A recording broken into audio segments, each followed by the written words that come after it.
Hello friends, welcome back. Last lecture में हमने accounting concepts को स्टार्ट कर दिया था। एक बार जस्ट हम उसका थोड़ा सा रिवाइज कर लेते हैं, हमारा मोमेंट बनेगा। उसके बाद हम और अकाउंटिंग कंसेप्ट्स के बारे में पढ़ेंगे। मैंने आपको बता दिया था कि अकाउंटिंग कंसेप्ट्स बेसिकली क्या है। जिस जिस तरह से अकाउंटेंसी इवॉल्व हो गई, तो कुछ जनरली एक्सेप्टेड प्रिंसिपल्स बन गए, जिनको हम बोलते हैं जनरली एक्सेप्टेड अकाउंटिंग प्रिंसिपल्स। मतलब वो बेसिकली क्या बने, अकाउंटिंग के रूल्स बने, जिनको मद्देनजर रखते हुए हम अकाउंटिंग करेंगे। ये बेसिकली अकाउंटिंग का ग्रामर है। ये बेसिक चीज़ें हैं जिनको सब अकाउंटेंट मद्देनजर रखेंगे, उनके हिसाब से वो अकाउंटिंग करेंगे। उससे क्या होगा, फिर यूनिफॉर्मिटी आएगी, अदरवाइज अकाउंटिंग में यूनिफॉर्मिटी नहीं आएगी। ठीक है ना। उसमें सबसे पहला कंसेप्ट हमने पढ़ा ये चीज़ अकाउंटिंग में, कि बिजनेस एंटिटी कंसेप्ट, जो ये बोलता था कि बिजनेस अलग है, बिजनेसमैन अलग है।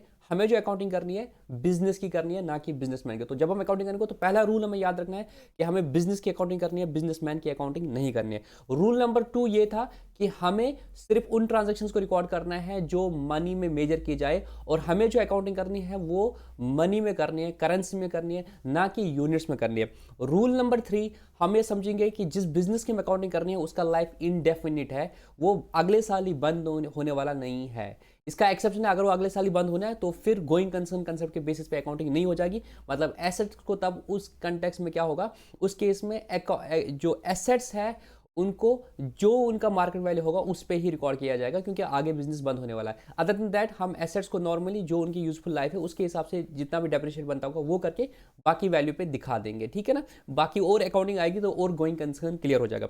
Rule number 4, to arrive at the profits, हम सारा पूरे पीरियड को, जो इंडेफिनिट पीरियड है, छोटे छोटे पीरियड्स में बाइफर करेंगे। तो एक अकाउंटिंग पीरियड हम डिटरमाइन करेंगे, उसमें हम उसके हिसाब से बुक्स बना देंगे, उसका रेवेन्यू, उसका एक्सपेंस। ठीक है ना। तो ये 4 रूल्स थे। और रूल नंबर 5 था कॉस्ट कंसेप्ट। मतलब हम एसेट्स को उनकी कॉस्ट पे दिखाएंगे, जो हिस्टोरिकल कॉस्ट है, और उसमें अगर कोई डेप्रिसिएशन को लेस हो गई, बट एसेट्स अगर वैल्यू उनकी बढ़ जाएगी तो उनके फिर मार्केट वैल्यू पे नहीं दिखा देंगे। तो जितने में हमें चीज़ बढ़ी हम उतने में दिखाएंगे, ना कि ये चीज़ कि भाई ये तो मुझे मतलब मैं एग्जांपल देता हूँ एक और तरीका। अगर आपने लैंड खरीद 10 लाख की, मगर आपको किसी ने बोला आपने इसमें फ़ायदा कर दिया, ये लैंड तो 15 लाख की थी, तो आप 15 लाख में नहीं दिखाओगे इसकी मार्केट वैल्यू में, आप उसको 10 लाख पे ही दिखाओगे, जितने में आपको पड़ी। वो चीज़ सस्ती पड़ी, महंगी पड़ी, बट जितने में पड़ी हम उसको उसी वैल्यू पे दिखा देंगे। ठीक है ना दोस्तों। This is cost concept. तो ये इसको हिस्टोरिकल कॉस्ट कंसेप्ट भी बोलते हैं। ये 5 कंसेप्ट पढ़े थे हमने। अब इन्हीं रूल्स को कंटिन्यू करते जा रहे हैं, एंड आई होप कि आप इसको लिंक कर पा रहे हो। ऑल द कंसेप्ट मैं जो पढ़ा रहा हूँ, मैं इनको लिंकेज करा रहा हूँ कि हमें अकाउंटेंसी करनी है तो हमें रूल्स को याद रखना है। रूल नंबर 1 कि बिजनेस अलग है, बिजनेसमैन अलग है, हमें जो अकाउंटिंग करनी है वो बिजनेस की करनी है। रूल नंबर 2, हम अकाउंटिंग करेंगे मनी में। रूल नंबर 3, हम बिजनेस को गोइंग कंसर्न कंसिडर करेंगे। रूल नंबर 4, हम अकाउंटिंग जो करेंगे एक पीरियड को लेके मद्देनजर रखे करेंगे। रूल नंबर 5, हम जो अकाउंटिंग करेंगे कॉस्ट पे करेंगे। वो चीज कितने की है वो मैटर नहीं करेगा, हमें कितने में पड़ी है हम उस हिसाब से उसकी रिकॉर्डिंग करेंगे। रूल नंबर 6, जब अकाउंटिंग करोगे तो एक और रूल याद रखोगे जिसका नाम है ड्यूअल एस्पेक्ट कंसेप्ट। आज के कंसेप्ट थोड़े से टफ है और थोड़े से इंपॉर्टेंट है, एंड आई होप कि आप लोग फोकस करोगे। Dual aspect concept. ड्यूअल का मतलब क्या होता है सर? ड्यूअल का मतलब होता है टू। एस्पेक्ट कंसेप्ट, ये कंसेप्ट बोलता है कि कुछ दो एस्पेक्ट होते हैं। क्या दो एस्पेक्ट है वो समझेंगे हम। तो ये कंसेप्ट बोलता है कि कोई भी ट्रांजैक्शन अगर हो जाएगी, कोई भी ट्रांजैक्शन अगर हो जाएगी, उसमें दो एस्पेक्ट्स होंगे, उसमें दो एस्पेक्ट्स होंगे। तो आपको क्या करना है, ये एस्पेक्ट, ये कंसेप्ट क्या बोलता है कि आपको जब अकाउंटिंग करनी है तो आपने दोनों एस्पेक्ट्स को, both the aspects of a transaction need to be recorded. एक ट्रांजैक्शन के दोनों एस्पेक्ट को हमने रिकॉर्ड करना पड़ेगा। समझ आया? नहीं सर, बिल्कुल समझ नहीं आया। मैं आपको पहले बताता हूं ट्रेडिशनल वे में आज लोग क्या करते हैं, अब मैं दिखाता हूं फिर अकाउंटेंसी कहां पे डिफर करती है। याद करो, आपकी लोकेलिटी में जो दुकानदार है वो कैसे अकाउंटिंग करता है। अगर मैं उसके पास जाता हूं कि मुझे ये दे दो,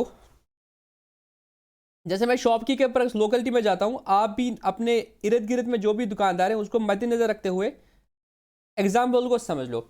मैं अंकल के पास गया कि अंकल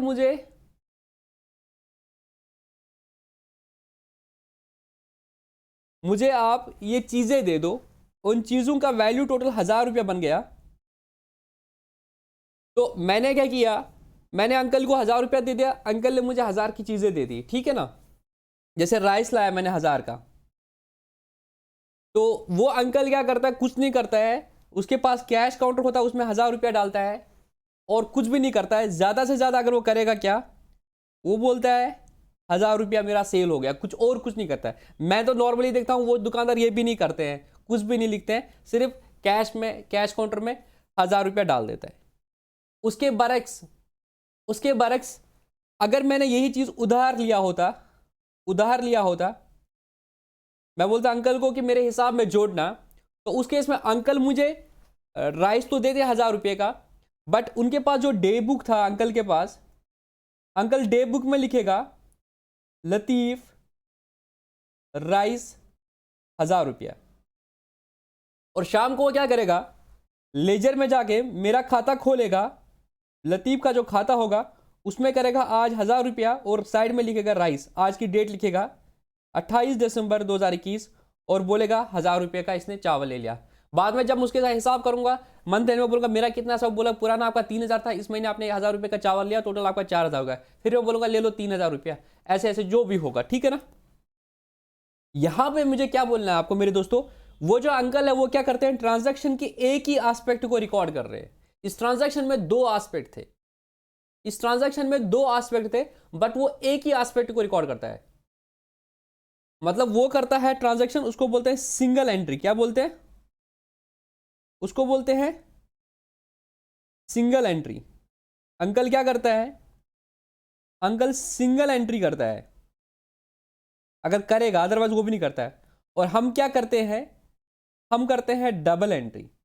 जो अकाउंटिंग हम करने जा रहे हैं उसको बोलते हैं double entry system of accounting. क्या बोलते हैं, मॉडर्न सिस्टम ऑफ अकाउंटिंग या डबल एंट्री। डबल एंट्री कहां से आया, due to the concept of the dual aspect. तो डुअल एस्पेक्ट बोलता है कि उस ट्रांजैक्शन के दोनों एस्पेक्ट्स को रिकॉर्ड करना चाहिए। तो जब आप देखोगे ट्रांजैक्शन को, तो आप देखोगे गिव एंड टेक वाला कंसेप्ट चलता है ट्रांजैक्शन में। बिजनेस या तो कुछ देती है या कुछ लेती है। ट्रांसएक्ट, बिजनेस या तो कुछ लेती है या देती है। जैसे उस अंकल ने मुझे राइस अगर 1000 रुपये का था, अगर उसने कैश में दिया था मुझे, तो वो क्या देता है मुझे, बिजनेस क्या दे रहा था मुझे, बिजनेस 1000 रुपये का राइस दे रहा था, और मैं क्या दे रहा था उसको, मैं उसको कैश दे रहा था 1000 रुपया। तो अंकल कहीं पे रिकॉर्ड नहीं करता था कि राइस भेजा 1000 का, वो सिर्फ क्या मेंशन करता था, कैश आ गया 1000 रुपया, अगर कर दिया नहीं कर दिया। दूसरे केस में अगर यही क्रेडिट पे था, तो मुझे राइस दे रहा है 1000 रुपये का, और वो मुझे एज ए डेटर ट्रीट कर रहा है 1000 रुपये का, वो मुझे 1000 रुपये का डेटर ट्रीट कर रहा है। तो ड्यूअल एस्पेक्ट क्या बोलता है, ड्यूअल एस्पेक्ट बोलता है कि जब भी अकाउंटिंग करोगे तो उस ट्रांजैक्शन में एटलीस्ट दो अकाउंट्स इन्वॉल्व होंगे, उस ट्रांजैक्शन का डबल एस्पेक्ट होगा, तो उन दोनों एस्पेक्ट्स को तुम अपनी बुक्स में रिकॉर्ड करोगे। उसके बोलते हैं double entry system of accounting, जिसमें फिर हम एक अकाउंट को डेबिट करते हैं, एक अकाउंट को क्रेडिट करते हैं। वो रूल्स हम बाद में पढ़ेंगे, बट डेबिट और क्रेडिट वो आया इसी कंसेप्ट से, dual aspect concept. Give and take होगा, कोई भी ट्रांजैक्शन लोगों गिव एंड टेक होगा। आप पेन लाने गए तो आपने उस केस में क्या हो गया, दुकानदार ने आपको क्या दिया, पेन दिया, और दुकानदार ने क्या लिया, 100 रुपया ले लिया। आपने गाड़ी खरीदी तो आपने क्या कर दिया, दुकानदार ने आपको गाड़ी दे दी, आपने उसे पैसे दे दिए। तो जो भी ट्रांजैक्शन होगी, अब बोलोगे जैसे डेटर आपको कैश दे रहा वापस, तो क्या होगा, डेटर कम होगा और कैश आएगा, डेटर कम होगा कैश आएगा। तो आपको इन दोनों एस्पेक्ट्स को रिकॉर्ड करना था। अगर आपके डेटर ने आपको पैसे दे दिए तो इसके दो एस्पेक्ट है। अब आपके पास एक तो कैश आया और आपका जो एसेट था डेटर वो कम हो गया, तो दो एस्पेक्ट हो गए। इसका नाम है dual aspect concept. I hope आपको थोड़ा सा समझ आ गया ड्यूअल एस्पेक्ट कंसेप्ट। ये बहुत इंपॉर्टेंट है कि एक ट्रांजैक्शन से एटलीस्ट दो अकाउंट्स इन्वॉल्व होंगे। इसका आगे फिर निकलेगा for every debit there will is an equal and corresponding credit, वो मैं आपको जर्नल के रूल्स में बताता हूँ इंशाल्लाह आने वाले 1-2 लेक्चर्स में। बट अभी आप याद रखो कि कोई भी ट्रांजैक्शन हो जाएगी उसमें 2 एस्पेक्ट्स होंगे और हमें अकाउंटिंग करते हुए ख्याल रखना, हमें उन दोनों एस्पेक्ट्स को कैप्चर करना है।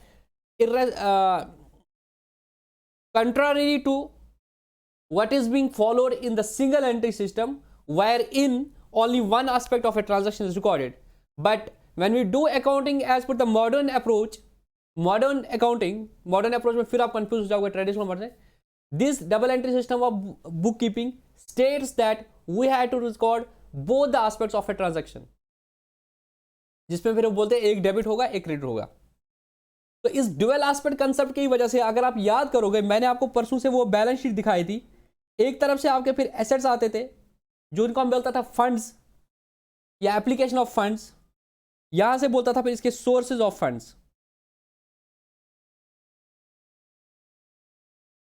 यहां से था एप्लीकेशन ऑफ फंड्स और यहां से था सोर्स ऑफ फंड्स। इसमें या तो आपका पैसा होता था या तो लाइबिलिटी होती थी, तो जितना इनका टोटल था उतना एसेट्स का टोटल था। तो वहां से एक फॉर्मूला अराइव होता है, capital plus liabilities is equal to asset. तो जितने आपके बिजनेस में एसेट होंगे वो देखो, बहुत दिमाग से सोचो, फोकस करके रहो, चौकन्ने रहो, 2 कान और 2 कान चौकन्ने रहो। तो यहां से क्या अराइव हो गया, आपने अगर पुराने लेक्चर नहीं देखे तो उन लेक्चर्स को देखो तो आप कोरिलेट कर पाओगे। मेरे लेक्चर्स को प्लीज गलती से भी बीच में से नहीं देखना। एसेट इज इक्वल टू, जितने भी आपके पास एसेट्स हैं वो किसके बराबर है, मतलब आपके दुकान में जो चीजें हैं इनके पीछे जो पैसा लगा होगा या तो आपका अपना होगा कैपिटल या तो लोगों का पैसा लगा होगा लायबिलिटी। आपके पास जो स्टॉक है उसके लिए पैसा या तो आपने खुद लगाया होगा या लोन लिया होगा या क्रेडिटर्स का होगा। आपके पास जो फर्नीचर है उसके लिए पैसा या तो आपने अपनी कैपिटल से लगाया होगा या तो बैंक से लोन लिया होगा। आपके पास जो बिल्डिंग है उसके लिए पैसा आपने खुद लगाया होगा। गर्ल्स, जो भी आपके एसेट्स है इसके पीछे जो पैसा कहां से आया, इसके पीछे फंडिंग कहां से होगी, या तो अपना पैसा लगा होगा या तो आपने लोन लिया होगा। बहुत सिंपल बात है। कल को इनकम टैक्स वाले किसी बंदे को बोलेंगे कि भाई तुमने ये 1 करोड़ की प्रॉपर्टी ली, इसके लिए पैसा कहां से लाया, या तो तुमने अपना पैसा होगा या तो तुमने लोन लिया होगा। लोन लिया होगा तो दिखाओ, अपना पैसा है तो इसका टैक्स क्यों नहीं दिया, ये कहां से आया, तुमने तो आईटीआर कभी भरी नहीं है। वो अलग बात है जो आपको आगे आगे समझ आएगा। बट यहाँ फोकस करो। मैंने जो परसों से इतनी सारी चीजें दिखा दी, वो 5 लाख की कैपिटल आ रहा था, यहाँ से 5 लाख कैश, 3 लाख का लोन रहा था, यहाँ से बैंक अकाउंट में 3 लाख, ऐसे ऐसे ऐसे करते। तो आपने हमेशा देखा थी जितने भी उसके एसेट्स है बिजनेस में, जितने भी चीजें हैं उनके पीछे फंडिंग कहां से होगी। फंडिंग या तो ओनर ने दी होगी या तो लोन लिया होगा। तो उसके साथ निकला हमें एसेट जो है आपके बिजनेस में जितने भी एसेट्स है is equal to, it is in values. अब नहीं बोलना asset is equal to capital is equal to liability, ऐसा नहीं बोलना। ये वैल्यूज के हिसाब से बता रहा है। Assets, the amount of the assets, the value of the assets which you have will be equal to the value of the capital plus the value of the liability. ठीक है ना। तो ऐसा नहीं बोला अगर कैपिटल 0 है तो मतलब लायबिलिटी भी तो एसेट ही हो गया, ये वो बात नहीं कर रहा है। ये बोल रहा है the value of the assets is equal to the value of the capital plus value of the liability. और ये चीज कब हो जाएगी, जब आपने उस ट्रांजैक्शन में, तो उस ट्रांजैक्शन में क्या होगा वो आप आगे पढ़ोगे। अकाउंटिंग इक्वेशन का एक लेक्चर में लाऊंगा, वो है हमारे सिलेबस में। तो अगर आप कोई भी ट्रांजैक्शन होगी तो इसको ये जो ड्यूअल एस्पेक्ट कंसेप्ट से ये थ्योरी निकली, इक्वेशन निकली, इसको बोलते हैं अकाउंटिंग इक्वेशन। मेरे दोस्तों इसको नोट करो, इसको अकाउंटिंग इक्वेशन बोलते हैं। तो ये अकाउंटिंग इक्वेशन आ गई ड्यूअल एस्पेक्ट से कि asset is equal to capital plus liability. इस पे कंप्यूटर एग्जाम में बहुत क्वेश्चन आते हैं और मैंने ऑलरेडी ये अपनी चैनल पे दूसरे क्लासेस के लिए, कंप्यूटर एग्जाम्स के लिए अच्छे से कवर करा दिया है। और इस सीरीज जो 11th की जा रही है यहाँ पे भी हम इस चीज को डिस्कस करेंगे। तो समराइज करता हूं मैं, ड्यूअल एस्पेक्ट कंसेप्ट बोलता है कि जब भी कोई ट्रांजैक्शन हो जाएगी उसके 2 एस्पेक्ट्स होंगे। इवन इवेंट के लिए भी एप्लीकेबल है कि 2 एस्पेक्ट्स हो जाए, आपका लॉस हो जाएगा और आपका स्टॉक कम हो गया। जब बस आग लग गई तो वहां पर भी 2 एस्पेक्ट हो जाएंगे कि आपका स्टॉक कम हो गया और आपका एक लॉस इनकर हो गया। तो एक लॉस की एंट्री करोगे और स्टॉक को कम करने की एंट्री करोगे। कोई भी चीज डेप्रिसिएशन में एसेट की वैल्यू कम हो जाएगा और एक डेप्रिसिएशन का नाम के खर्चा जाएगा पीएनएल में।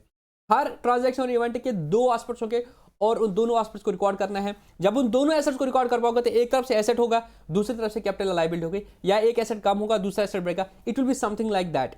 तो फिर अकाउंटिंग इक्वेशन इससे वजूद में आएगी। अकाउंटिंग इक्वेशन पे हम जल्दी आ जाएंगे।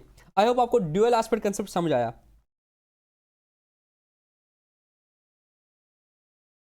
अब सिंस लास्ट लेक्चर में मैंने आपको वो स्टार्ट करा दिया था नोटिंग कर देना, तो आप थोड़ा सा नोटिंग करो।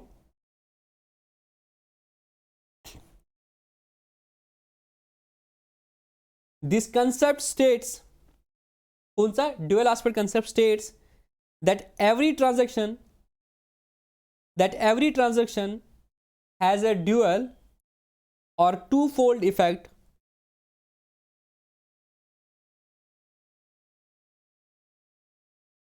in other words, full stop करके, in other words comma, at least two accounts will be involved in in recording a transaction.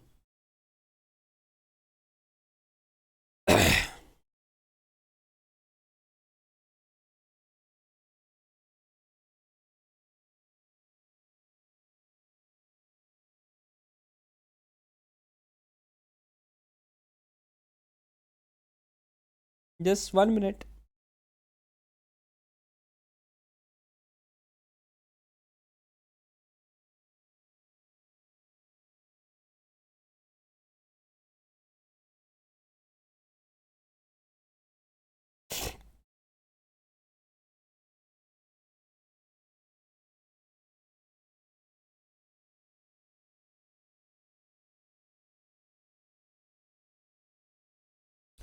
This concept is the core of double entry bookkeeping.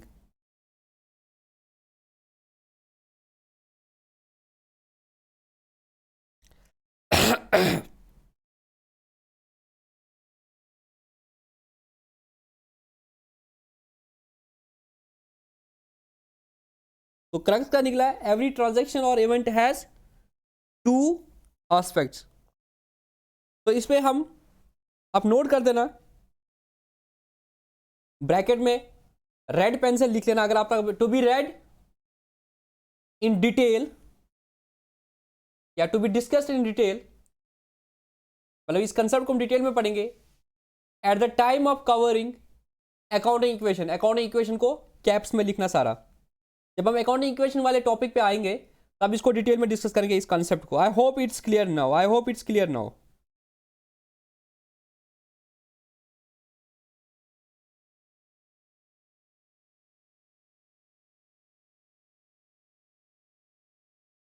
Next concept is, ठीक है, rule number, अभी तक कितने rule हो गए मेरे दोस्तों? Sir अभी तक 6 रूल हो गए। Rule number 7, rule number 7 is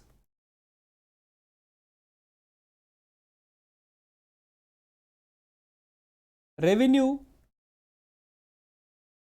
recognition, bracket में लिखो realisation concept.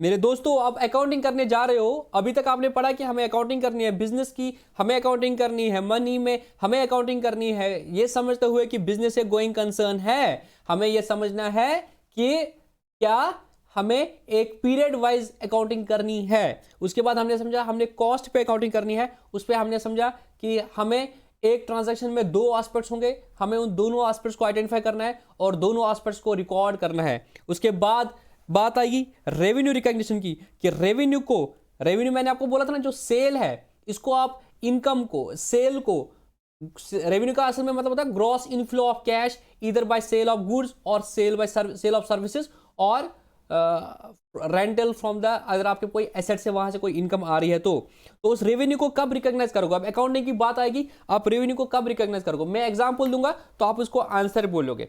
Example number 1, now you are the accountant in my shop AG garments at Lal Chowk. अब आप अकाउंटेंट हो, आप बैठे हो बही खाता लेके, ठीक है ना, और एक सेल्समैन भी आपका वहां पे, सेल्समैन है और मैनेजर है और आपका काम है you are an accountant. Now what happened, understand, ठीक है ना।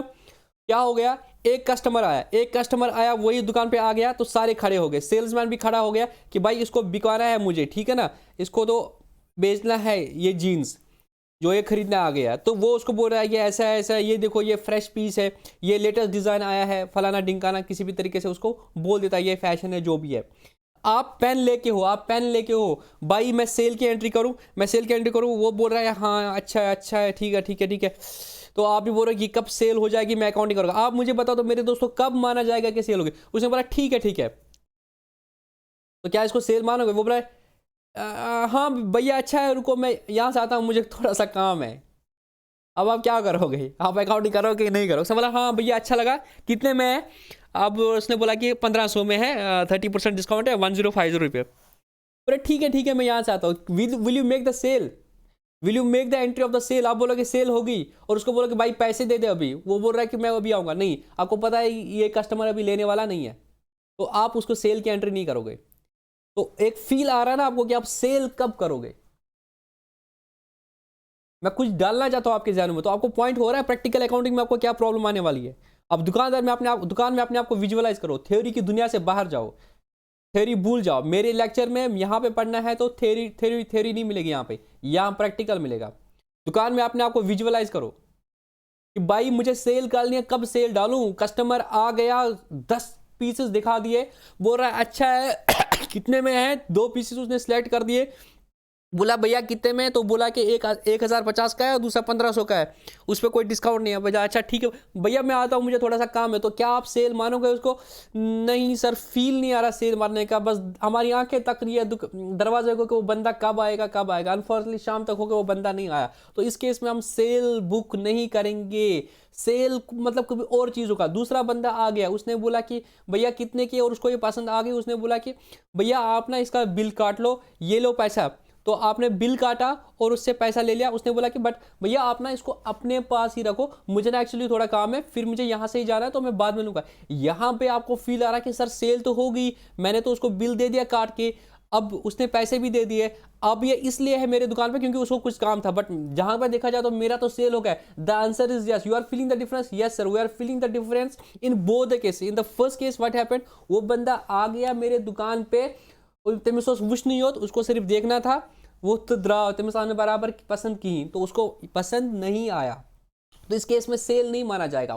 तो कुछ फील आ रहा है ना, दोनों इवेंट्स डिफरेंट थे। पहले इवेंट में हम सेल को बुक नहीं करेंगे, दूसरे इवेंट में क्योंकि इनवॉइस कटा है तो सेल हो जाएगी। तो लग रहा था कोई बोलता कि उसको भी तो सेल मानेंगे, इसको भी तो सेल मानेंगे। तो यहां पे universally accepted accounting principle, generally accepted accounting principle से ये बोला जाएगा कि whenever the accountants will do the accounting, they will be recording the sale, they will be recording the revenue only when two things take place, only when two things take place.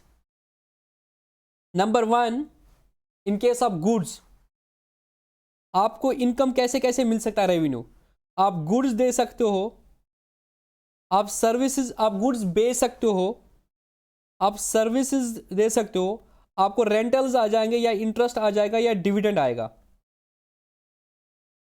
मैं example देता हूं, आप ये readymade garments बेच रहे हो, तो यहां से आप सेल कब मानोगे? रेवेन्यू रिकॉग्निशन कंसेप्ट बोलेगा तो यूनिवर्सली एक्सेप्टेड हो गया। रेवेन्यू रिकॉग्निशन कंसेप्ट बोलता है अगर आप गुड्स बेच रहे हो, अगर आप गुड्स बेच रहे हो तब आप रेवेन्यू रिकॉग्नाइज करोगे, मतलब आप बोलोगे कि हाँ मेरी सेल हो गई। कब? जब 2 चीजें हो जाएगी मेरे दोस्तों, जब 2 चीजें हो जाएगी तब आप बोलोगे मेरे सेल हो गए। Rule number 1, condition number 1 is जब ओनरशिप इज ट्रांसफर्ड। अभी तक जो ये शर्ट थी, ये जीन्स था, ये आपका था, इस बिजनेसमैन का था जो इस दुकान का है, जिसका मालिक है। जब इसने इसको बिल काटा, अब ये उसकी चीज बन गई। जब ओनरशिप ट्रांसफर होगी, इसके लिए रेफर करना पड़ता है हमें सेल ऑफ गुड्स एक्ट। वो बोलता है, सेल ऑफ गुड्स बोलता है जब ओनरशिप ट्रांसफर होगी। तो ओनरशिप कब माना जाता है? जब इनवॉइस कट गया। इनवॉइस जब कट गया तो ओनरशिप ट्रांसफर हो गई, अब वो उसकी चीज है। खुदा न खास्ता अगर बाद में उसके साथ कुछ हो गया, क्योंकि आपने उसको बेचा था, तो वो क्लेम नहीं कर सकता कि बाद में कि वो फट गया है जो गया, क्योंकि जब खरीदा, ट्रांजैक्शन कंप्लीट हो गई, तो आप माना जाएगा वो सेल हो गई, ओनरशिप ट्रांसफर हो गया। दूसरा चीज, there is no uncertainty, there is no uncertainty in receiving the money. कोई अनसर्टेनिटी नहीं है मनी को लेने के कंटेक्स्ट में। या तो उसने मनी दे दिया, या वो ऐसा बंदा है कि वो पैसा देगा। अगर वो ऐसा बंदा है जिससे डर है कि वो कल को पैसा दे या नहीं दे, तो प्लीज रेवेन्यू को रिकॉग्नाइज मत करो, उस केस में रेवेन्यू को रिकॉग्नाइज मत करो। उसकी कोई अकाउंटिंग एंट्री नहीं हो जाएगी। कब? दो चीजें हैं, मैं दोबारा बोलता हूं, हालांकि ये बहुत डेप्थ में कंसेप्ट है आगे, बट मैं यहां ही आपको कवर करा रहा हूं क्योंकि मैंने आपको चार्टर्ड अकाउंट से कम में छोड़ना नहीं है। ठीक है, क्या मैं बोल रहा हूं? रेवेन्यू रिकॉग्निशन कंसेप्ट बोलता है कि कब वो पीरियड माना जाएगा, कब वो टाइम माना जाएगा जब आप रेवेन्यू बुक्स में रिकॉर्ड करोगे, आप रिकॉर्डिंग ऑफ द रेवेन्यू करोगे। अगर आप गुड्स बेच रहे हो तो दो कंडीशन जब सेटिस्फाई हो जाएंगी तब आप रेवेन्यू को रिकॉग्नाइज करोगे। Condition number 1, the ownership has been transferred. तो वो कब होगा? सेल ऑफ गुड्स एक्ट बोलता है जब आपने रिस्क एंड रिवार्ड ट्रांसफर करते हैं। रिस्क एंड रिवार्ड ट्रांसफर करते हैं जब आपने बिल काट दिया, ठीक है ना। दूसरी चीज, there is no uncertainty in receiving the money. उस बंदे से अनसर्टेनिटी नहीं है कि वो पैसा नहीं देगा, देयर इज अ सर्टेनिटी कि वो पैसा देगा, अनसर्टेनिटी नहीं है। अनसर्टेनिटी का मतलब मैं एग्जांपल देता हूं, देखो या तो वो कैश देगा या इतना भरोसा है कि वो पैसा देगा। अब बोलोगे सर ऐसा क्या केस होगा, माल तो लेगा पैसा क्यों नहीं देगा? मैं एक लाइटर सेंस में एक एग्जांपल दूंगा, तो कोई इसको बुरा नहीं मानना, मैं लाइटर सेंस में बोलूंगा, ठीक है। सारे लोग ऐसे नहीं होते, but exceptions are always there and I am taking the example of an exception to make it understand कि why this thing has been mentioned, there should not be any uncertainty in receiving the money. Example देता हूं,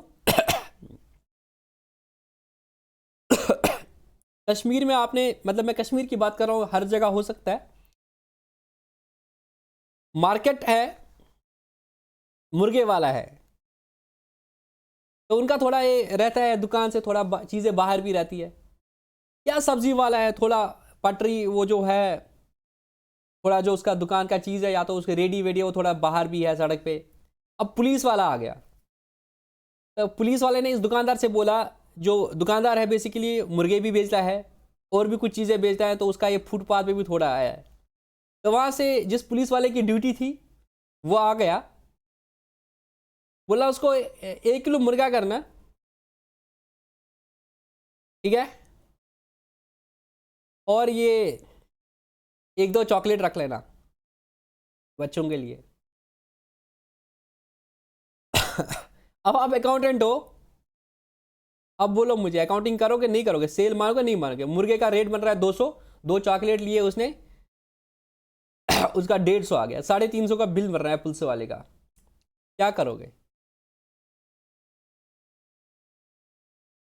अगर तो वो police वाला ऐसा है, ठीक है, उसकी पुलिस की यूनिफॉर्म, बट वो उस एरिया का पुलिस वाला नहीं है नॉर्मली, कि जो जिसकी ये ड्यूटी है कि भाई किसी दुकानदार का चीज बाहर तो नहीं है, ये चीज तो नहीं है, तो अगर सर्टेनिटी है कि वो पैसा देगा, वो नॉर्मल ट्रांजैक्शन है, तो वो सेल मानोगे।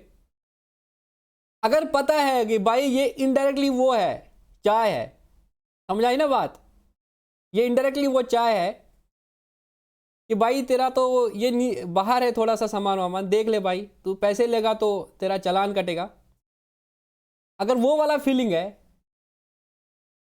तो आप इसको सेल नहीं दिखाओगे। समझ आई बात? The ownership has been transferred, the goods are now, the मुर्गा and that chocolate is now of the police वाला, but still you will not be recording it in the books as a sale, because the very fact is there is an uncertainty with respect to the receivable. वो police वाला पैसे देगा, बहुत मुश्किल है।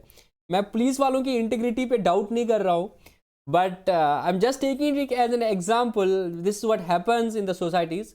दो exception regularly नहीं होता है, एज एन एक्सेप्शन इज सही, तो किसी को बुरा नहीं लेना अगर किसी का पापा पुलिस में है और वो इस जगह पे पोस्टिंग है जहाँ पे ऐसा चीज़ होता है।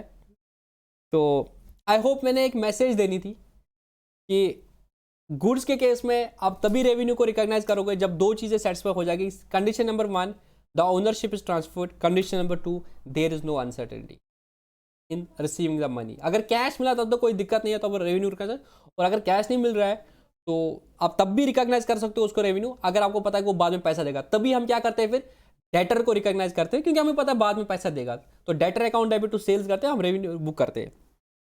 सर्विसेज के केस में, जैसे मैं ट्यूशन पढ़ाता हूँ, सपोज मैं फी लेता, तो मैं रेवेन्यू कब रिकॉग्नाइज करता? सपोज अगर मेरा बच्चा मुझे एडवांस देगा, मैंने बोला कि भाई मैं पूरे 11th के बैच का एडवांस में पैसा लूंगा, आपको पढ़ना है मेरे से तो पूरा एडवांस दे दो, तो क्या मैं उसको अपनी रेवेन्यू बुक करूंगा? सपोज मैं बुक्स बना रहा हूं और आज 31 मार्च है, मेरा बैच स्टार्ट हो रहा है 1 मार्च को, और कंप्लीट, सपोज मेरा बैच हो रहा है 1 जनवरी को, और मेरा बैच कंप्लीट हो जाएगा 6 महीने बाद 31 जुलाई को। तो पूरे साल के लिए, पूरे 6 महीने के लिए मैं 1 महीने की सपोज 500 रुपये लेता हूँ, तो पूरा ये हो गया 6 महीने का 3,000 रुपया। तो मैं बच्चे से 3,000 रुपया ले रहा हूँ, तो क्या मैं पूरे 3,000 जो आया पूरा रेवेन्यू बुक करूंगा इस पीरियड में? नहीं सर, आपने जितनी सर्विस इस साल दे दी, जितना सिलेबस आपने पढ़ाया उतना ही बुक करोगे, पूरा बुक नहीं करोगे, क्योंकि आपने सर्विसेज दी होनी चाहिए और अनसर्टेनिटी नहीं होनी चाहिए। मतलब 31 मार्च को अगर किसी बच्चे ने पैसा नहीं दिया है, तो 3 महीने में मैंने जितना पढ़ाया मुझे प्रोपोर्शनली उतना फीस लेना पड़ेगा अपनी इनकम, और बाकियों को डेटर खड़ा करूंगा। और रेंटल इंटरेस्ट और डिविडेंड टाइम बेस्ड होता है, तो यहाँ पे जितना टाइम हुआ होगा तब लेते हैं। इंटरेस्ट टाइम बेस्ड होता है, रेंटल भी टाइम का, डिविडेंड जब आपको कंपनी डिविडेंड डिक्लेयर करेगी तब, वो आप डेप्थ में जाओगे। तो क्रक्स निकला, ऐसे ही सेल हो गई आपकी तो रेवेन्यू बुक नहीं करना है, आपकी ओनरशिप ट्रांसफर होनी चाहिए। और दूसरा चीज, अनसर्टेनिटी नहीं होनी चाहिए। आप अभी अपने लेवल में इतना याद रखो, बाकी जब एएस आएंगे आगे आगे तो आपको और क्लैरिटी मिलेगी गुड्स सर्विसेज और रेंटल्स में कब आपको रेवेन्यू बुक करना है। समझ आई बात? आपको सेल कब डालनी है, बेसिकली आपको अपनी इनकम वो कब डालनी है, जब आपकी ओनरशिप ट्रांसफर होगी और कोई अनसर्टेनिटी नहीं है।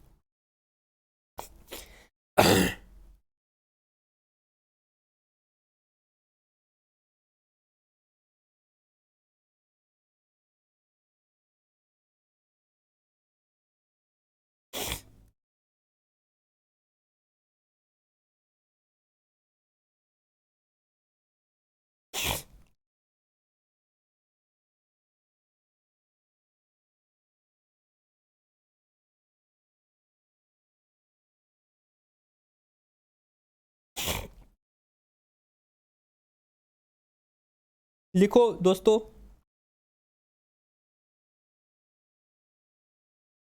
this concept states that revenue should be recorded in the books only when it is realized.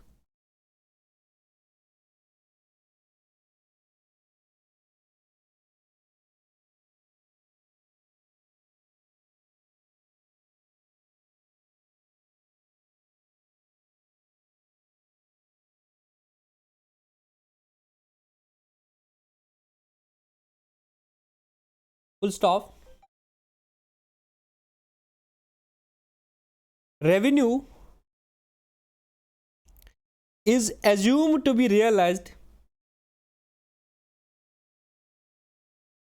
when a legal right to receive it arises, that is the point of time when goods have been sold or service have been rendered,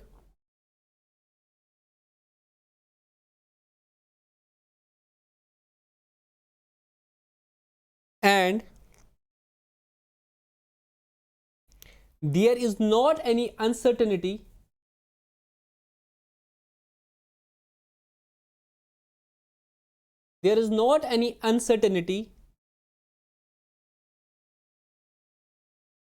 of receiving the money in case the same has not been paid in cash. There is not any uncertainty of receiving the money, comma, when in case the same has not been received in cash. Full stop.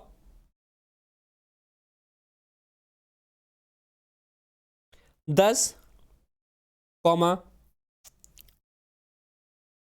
credit sales are treated as revenue.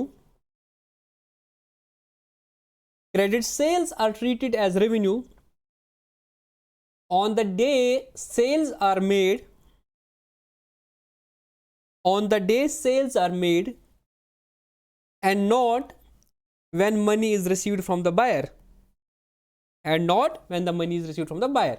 तो जो ही cell होगी आप उसको अपनी books में cell book करो, revenue book करो, और जब डेटर पैसा आएगा तो बाद में देखेंगे cash account debit debtor, but अभी सेल कर दो। आई होप ये कंसेप्ट भी आपको समझ आया। This was again an important concept, revenue recognition. तो रेवेन्यू को कब रिकॉग्नाइज करना है?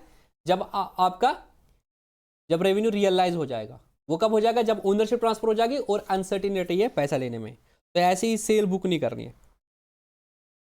इसके बाद 8th कंसेप्ट है जिसका नाम है मेरे दोस्तों conservatism concept. Conservatism realization concept में आप अगर थोड़ा फोकस अगर किया तो आपने क्या किया, आप सेल को तभी बुक करोगे जब, अगर गुड्स की बात है, आपने ओनरशिप ट्रांसफर हो गई, you have the legal right to receive the money and there is not uncertainty कि मनी नहीं मिलेगा, या सर्विस में आपने सर्विस दे दी and there is not uncertainty कि मनी नहीं मिलेगा, तब आप रेवेन्यू को बुक करोगे। कंजर्वेटिज्म कंसेप्ट भी थोड़ा उसी लाइन में है। कंजर्वेटिज्म कंसेप्ट का दूसरा नाम है, उसको बोलते हैं प्रूडेंस। इसका मतलब क्या होता है, आप जब अकाउंटिंग करोगे, आप अकाउंटिंग में कंजर्व होके अकाउंटिंग करोगे। Being an accountant you need to be conserve, you need to be prudent. उछलना नहीं है, उछलना नहीं है। और यहां पे जस्ट मैं एक बात बताता हूं, जब हम अकाउंटिंग प्रैक्टिकली करते हैं तो एक चीज जो होती है उसमें 2-3 कंसेप्ट मिक्स करके होते हैं, क्योंकि ये सारे रूल्स है जो आपको लगाने हैं। मेरी बात समझ आ रही है मेरे दोस्तों? तो एक ट्रांजैक्शन को कर रहे हो तो हो सकता है 3-4 रूल उसमें ट्रिगर हो रहे हैं, इस वजह से भी हो रहा है, इस वजह से भी हो रहा है, इन सब वजह से आपने वो एंट्री कर दी। तो ऐसे बच्चों में कभी डाउट आता है कि हम ये करते हैं, ये किस रूल के हिसाब से करते हैं। मैं एग्जांपल देता हूं तो आपको और क्लैरिटी आ जाएगी। एक एग्जांपल है कि हम ह्यूमन रिसोर्सेज को, मतलब एम्प्लॉयज को बुक्स ऑफ अकाउंट्स में नहीं दिखाते। इसमें रूल क्या है, कंसेप्ट कौन सा है? Sir concept money measurement concept है कि एम्प्लॉयज को हम मनी में मेजर ही नहीं कर सकते, this is the rule. But कोई ऐसी चीज होती है जिसमें 3-4 रूल लगते हैं, ठीक है ना। जैसे आपने किसी बंदे ने बोला कि भाई मैं आपसे 5,000 रुपए की 5,000 शर्ट्स के ऑर्डर लूंगा। किसी स्कूल वाले ने बोला कि हम आपसे यूनिफॉर्म्स बनवाएंगे। तो अब आप सेल डालोगे, सेल की एंट्री डालोगे, खुश हो जाओगे? नहीं हो जाओगे। क्यों नहीं हो जाओगे? सर रियलाइजेशन कंसेप्ट मना करेगा। रियलाइजेशन कंसेप्ट बोलेगा नहीं नहीं अभी सेल की एंट्री मत करो। क्यों? ना ओनरशिप ट्रांसफर होगी, ना आपने अभी ओनरशिप भी ट्रांसफर नहीं हो गई। बट उसमें कंजर्वेटिज्म कंसेप्ट भी लगेगा थोड़ी देर तक, क्योंकि कंजर्वेटिज्म कंसेप्ट क्या बोलेगा? Anticipate no profits, provide for all losses. Realization concept सिर्फ सेल के कंटेक्स्ट में है, बट कंजर्वेटिज्म कंसेप्ट दोनों चीजों को कवर करता है। ये रेवेन्यू एंड से भी आपको कंजर्व करके रखता है और खर्चों के एंड से भी आपको कंजर्व करके रखता है। तो बोलता क्या है कंजर्वेटिज्म कंसेप्ट का जो क्रक्स है, दैट इज, आप लिख सकते हो दिस कंसेप्ट स्टेट्स, एक्चुअली मेरा स्टाइलस नहीं चल रहा है, एंटिसिपेट नो प्रॉफिट्स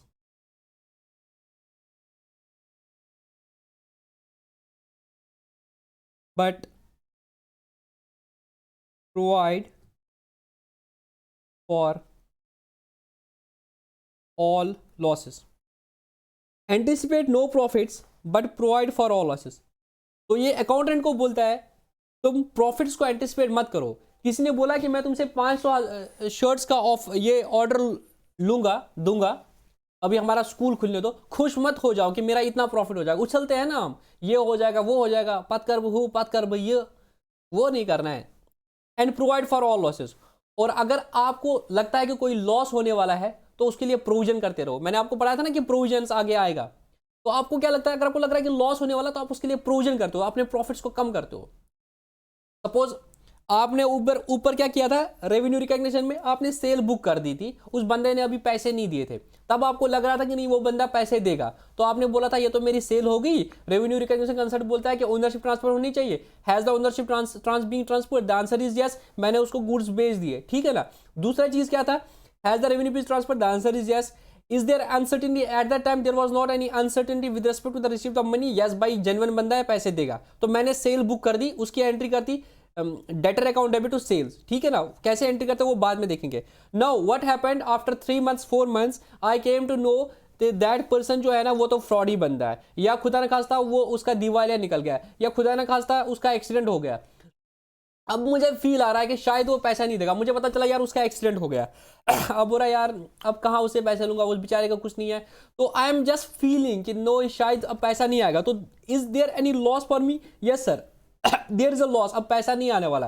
तो कंजर्वेटिज्म प्रिंसिपल मुझे बोलेगा stop providing for the losses. Latif अब लग रहा है कि वो पैसा नहीं आने वाला, डूबने वाला है, तो प्रोविजन फॉर बैड डेट्स कर लो। तो आप प्रोविजन फॉर बैड डेट्स करते हो। कुछ अकाउंटिंग टर्म्स मैंने आपको बोली थी कि मैं बाद में कवर करा दूंगा, तो यहाँ पे मैं आज एक टर्म और इस्तेमाल करता हूँ, that is known as bad debt. जब आपने ऊपर सेल कर दी, अभी उसने पैसा नहीं दिया, तो वो आपका डेटर कहलाएगा, वो बंदा आपका डेटर कहलाएगा मेरे दोस्तों।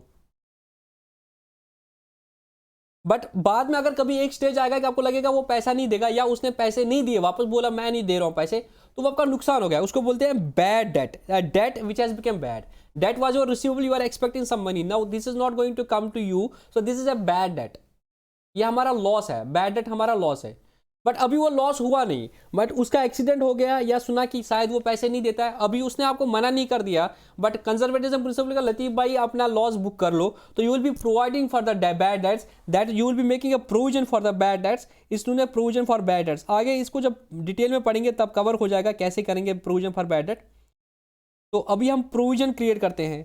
तो प्रोविजन कहां से क्रिएट करते हैं? Due to the conservative concept, anticipate no profits. Profits के बारे में एंटिसिपेशन तब तक मत करो जब तक रेवेन्यू रियलाइज नहीं हो जाएगा, बट अगर आपको कोई लॉस होने वाला है तो उसके लिए प्रोविजनिंग करते जाओ। You have to be conserve in accounting. Accounting में फालतू का नहीं दिखाना इतना प्रॉफिट है, ये है वो है, क्योंकि किसी इंसान को भी हमें धोखे में नहीं रखना है। ये सोल प्रोप्राइटर की बात नहीं है। कंपनीज में क्या था, लोग पैसा लगाते हैं कंपनी के फाइनेंशियल पे, तो आप फिर विंडो ड्रेसिंग करके दिखाओगे तो हमारे ज्यादा प्रॉफिट्स है, वो आगे आगे मैं आपको बोलूंगा क्या करते हैं लोग। बट कंजर्वेटिज्म प्रिंसिपल बता नहीं, anticipate no profits, provide for all losses.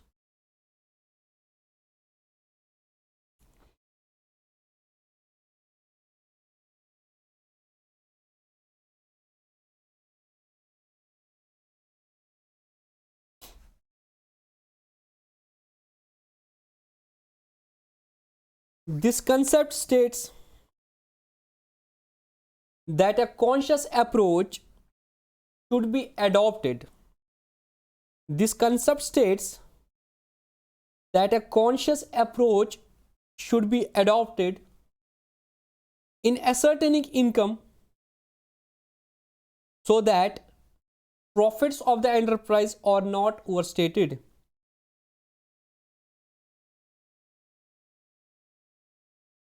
Full stop. The concept of conservatism requires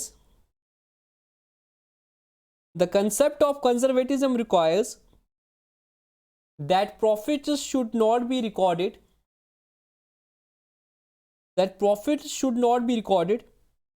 until realized. That profit should not be recorded until realized, but all losses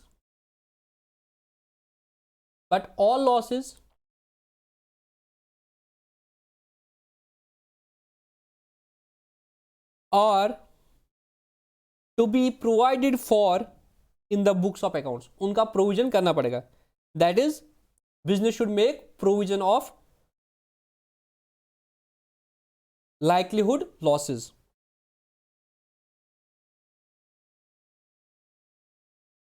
example, इसका example ये आगे मैं बता दूंगा क्या है, अभी आप सिर्फ नोट करते रहो. Closing stock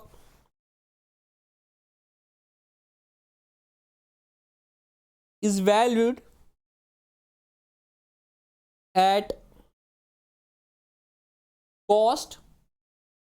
Closing stock is valued at cost or NRV, that is net realizable value, whichever is lower due to conservatism concept. Due to conservatism concept.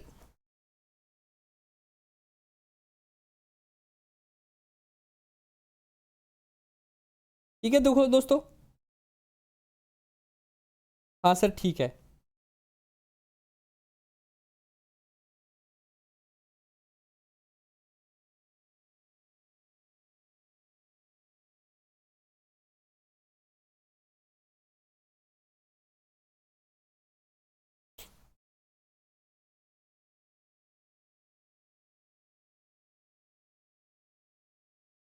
Concept 9, number 9,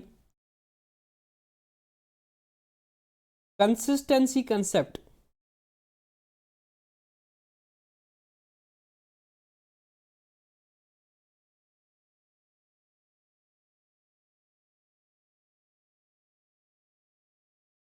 consistency concept, consistency concept क्या बोलता है मेरे दोस्तों? Consistency concept क्या बोलता है?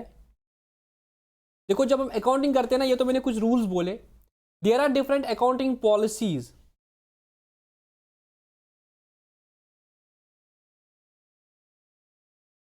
There are different accounting policies जो हम फॉलो करते हैं, क्योंकि कुछ चीजें होती है जहां पे डिफरेंस ऑफ ओपिनियन हो सकता है कि इसको हम ऐसे करें कि इसको हम ऐसे करें। मैं एक दो एग्जांपल्स देता हूं।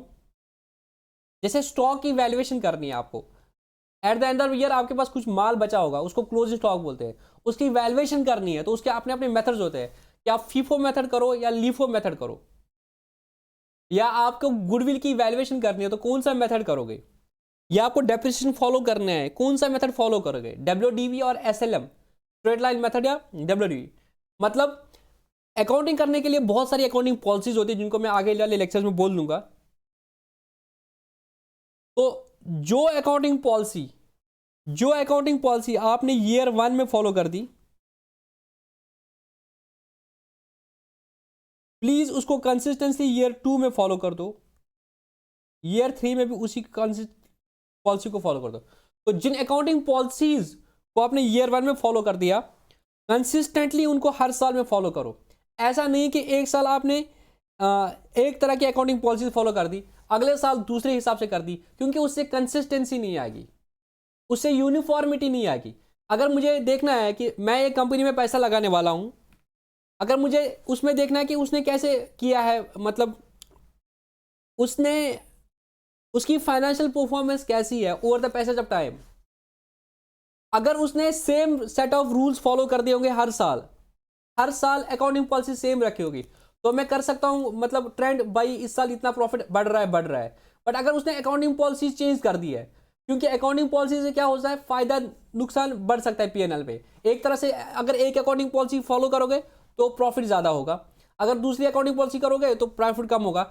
अगर वो एक साल एक अकाउंटिंग पॉलिसी करेगा तो प्रॉफिट ज्यादा होगा, अगले साल अकाउंटिंग पॉलिसी चेंज करेगा तो कम होगा। तो इसमें क्या होगा, मैं तो कंपेयर ही नहीं करूंगा, क्योंकि एक साल एक तरह की अकाउंटिंग पॉलिसी फॉलो कर दी है, दूसरे साल दूसरे तरह की अकाउंटिंग पॉलिसी फॉलो कर दी है, तो ये चीज रिकमेंडेड नहीं है। तो अकाउंटिंग का रूल है कि आप जो भी अकाउंटिंग पॉलिसीज ईयर 1 में करोगे उसके लिए ईयर 2 में भी वही पॉलिसीज करना है। देयर आर सम एक्सेप्शंस, वो आगे एएस में मैं पढ़ा दूंगा कि कब कब अकाउंटिंग पॉलिसी को चेंज कर सकते हैं। अकाउंटिंग पॉलिसी को चेंज करना पड़ेगा कभी, अगर वो लॉ के अगेंस्ट है, अगर वो एएस के अगेंस्ट में, अगर वो बेटर प्रेजेंटेशन के लिए, अगर पहले गलती की थी तो क्या हर साल गलती करोगे? नहीं, फिर सुधारेंगे, उसके फिर कुछ रीजन है, दिखाना पड़ेगा अलग से कि कितना इंपैक्ट आया प्रॉफिट्स पे। और अगर हम पुरानी पॉलिसी फॉलो करते हैं, हमें ये चीज है, हमें सब कुछ बताना है लोगों को, वो सारे यूजर्स जिनको ये फाइनेंशियल इंफॉर्मेशन जरूरत है उनको सब चीजें बतानी है। But first rule is that is we need to follow the consistency, the accounting policies which were followed in the year 1 should be followed in the year 2, so on and so forth. We need not to change the accounting policies, but if we change it for whatever the reason, there are only 3 reasons. Reason number 1, in compliance with the law, in compliance with the accounting standards, or for the better presentation of the financial statement, अगर आप अभी तक गलत कर रहे थे, but for that matter also you have to disclose what was the old policy, what is the new policy, what is the impact by the change, and if we had not followed this policy, what would have been the impact on the profits, that need to be disclosed. That's a separate thing which we'll be discussing separately. But consistency concept bolta hai, the accounting policies should be followed consistently. Now I will take the last concept for today's lecture. उसके बाद भी कुछ एक दो beautiful concept है, जैसे matching concept है, वो मैं अगले वाले लेक्चर में कराऊंगा। यहां पे मैं सबसे लास्ट लूंगा, that is full disclosure. Full disclosure बोलता है, ये भी बहुत अच्छा कंसेप्ट है, जैसे ये कंपनीज के लिए बहुत रेलिवेंट होता है कि भाई जो भी यूजर्स ऑफ फाइनेंशियल इंफॉर्मेशन है, यहां पे जैसे आप अकाउंटेंट हो, मैं लतीफ हूं, मेरा ही बिजनेस है, मैं दिल्ली में हूं, मैं आपको बोलूंगा भाई you have to follow full disclosure, ठीक है ना। इतना मतलब आपको सारे मटेरियल फैक्ट जो है, जो सारी चीजें, सारी इंफॉर्मेशन अकाउंटिंग में होनी चाहिए, कुछ चीजें आपने छुपानी नहीं है। You have to fully disclose the accounting जो आपने कर दी है, कुछ चीजें छुपानी नहीं है, क्योंकि शेयर होल्डर को धोखा लग सकता है, जिस बंदे का इंटरेस्ट है बिजनेस में उसको धोखा लग सकता है। जैसे आप इंश्योरेंस करते हैं तो इंश्योरेंस वाले बोलते हैं खुदा न खास्ता अगर आपको कोई बीमारी है अभी बता दो, आप चुप करके नहीं बैठना है। खुदा रहे किसी इंसान से कैंसर, किसी का खुदा बचाए कैंसर है, और वो इंश्योरेंस पॉलिसी करेगा और उनको बोलेगा ही नहीं मेरा कैंसर है, तो उसका कहते हैं इंश्योरेंस पॉलिसी को कंपनी वालों को चूना लग सकता है ना। तो फुल डिस्क्लोजर बोलता है कि आपको सारा चीज डिस्क्लोज करना चाहिए। इस फुल डिस्क्लोजर का भी आगे एक एक्सेप्शन है जो हम नेक्स्ट लेक्चर में करेंगे, बट फुल डिस्क्लोजर के बारे में आप थोड़ा सा लिखो। 2-3 कंसेप्ट हमारे बचेंगे जिनको मैं कल डिस्कस करूंगा। ये इंफॉर्मेशन जो है फाइनेंशियल इंफॉर्मेशन, मतलब बैलेंस शीट, पीएनएल, ये जो बनेगा लास्ट में एंड रिजल्ट, वो बाकी यूजर्स को चाहिए होता है। जैसे सोल प्रोप्राइटर में मुझे चाहिए होगा बीइंग ओनर, अगर मैंने बैंक से लोन ही लिया होगा तो बैंक को चाहिए। मेरे क्रेडिटर भी देखना चाहता है यार ये प्रॉफिट कमाता है कि लॉस में है, तो हम इसको क्रेडिट पे दे कि नहीं देते। और अगर कंपनी है तो उसके शेयर होल्डर्स को चाहिए, गवर्नमेंट को चाहिए, they are the users of the financial information. तो it is very important that the financial statements, that is the profit and loss and balance sheet, should make a full FALL full comma fair FAIR fair and adequate disclosure of all information which is relevant for taking decision making, which is relevant for taking financial decision। मतलब जो अपने financial वो सारी information देना चाहिए जो एक decision maker का डिसीजन चेंज कर सकते हैं। मुझे इस कंपनी में पैसा लगा नहीं, उनको कोई चीज छुपानी नहीं चाहिए। जैसे उनको पता है उस कंपनी को हमारे खिलाफ किसी ने कोर्ट केस कर दिया और अगर वो हारेंगे हमें 1 करोड़ की पेनल्टी लगेगी। अभी कोर्ट में केस हारा नहीं है, बट उनको वो डिस्क्लोज करना पड़ेगा बैलेंस शीट के नीचे कि कंपनी के अगेंस्ट में ये केस है, या हमारा एक बड़ा डेटर उसके फैक्ट्री में आग लगे, हमें इतना नुकसान होने वाला है। अभी हुआ नहीं है बट वो बताना पड़ेगा। They have to fully disclose, otherwise किसी को बेचारे को चूना लग सकता है। ठीक है ना, that is the full disclosure concept.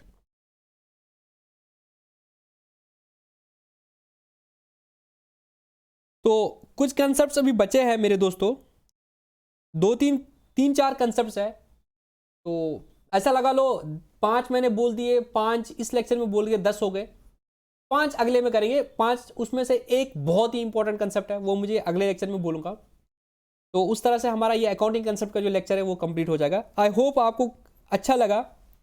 तो प्लीज़ आपके फ्रेंड सर्कल में अगर कोई भी लड़का है, कोई भी बच्चा है, चाहे लड़का लड़की,